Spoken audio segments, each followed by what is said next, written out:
गुरु हरगोबिंद साहिब जी सिखों के छठे गुरु थे, जो अत्यधिक आध्यात्मिक ज्ञान और शारीरिक शक्ति के व्यक्ति थे।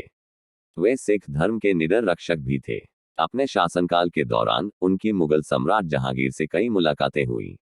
इन मुलाकातों में अक्सर तनाव और संघर्ष के क्षण शामिल होते थे, लेकिन साथ ही साथ आपसी सम्मान और समझ भी होती थी। एज गुरु हरगोबिंद और सम्राट जहांगीर के बीच सबसे प्रसिद्ध मुलाकातों में से एक शिकार अभियान के दौरान हुई। जब सम्राट और उनके अनुचर एक बाघ का पीछा कर रहे थे, तो अचानक वह जानवर जहांगीर पर लौट आया, जो निहत्था और रक्षाहीन था। सम्राट को खतरे में देखकर गुरु हरगोबिंद तुरंत अपने घोड़े से उतर गए और बाघ का सामना किया। अपने नंगे हाथों से उन्होंने बाघ को जमीन पर पटक दिया और उसे वश में कर लिया।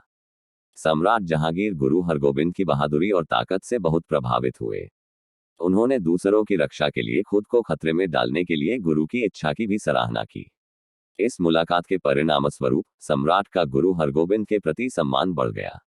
गुरु हरगोबिंद और सम्राट जहांगीर के बीच एक और उल्लेखनीय मुलाकात तब हुई जब गुरु ग्वालियर किले में कैद थे।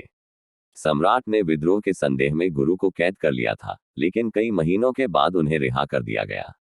रिहाई के बाद सम्राट ने गुरु को अपने दरबार में आमंत्रित किया, जहां उन्होंने अध्यात्म और धर्म के बारे में एक गहरी और सार्थक बातचीत की। इस बातचीत के दौरान गुरु हरगोबिंद ने एक ईश्वर की सिख अवधारणा और धार्मिक जीवन जीने के महत्व को समझाया। उन्होंने सभी लोगों के लिए न्याय और समानता की आवश्यकता के बारे में भी बात की, चाहे उनका धर्म या सामाजिक स्थिति कोई भी हो। सम्राट जहांगीर गुरु के शब्दों से बहुत प्रभावित हुए और उन्होंने उन्हें नए रूप में देखना शुरू किया। गुरु हरगोबिंद और सम्राट जहांगीर के बीच मुलाकातें जटिल और सूक्ष्म थीं।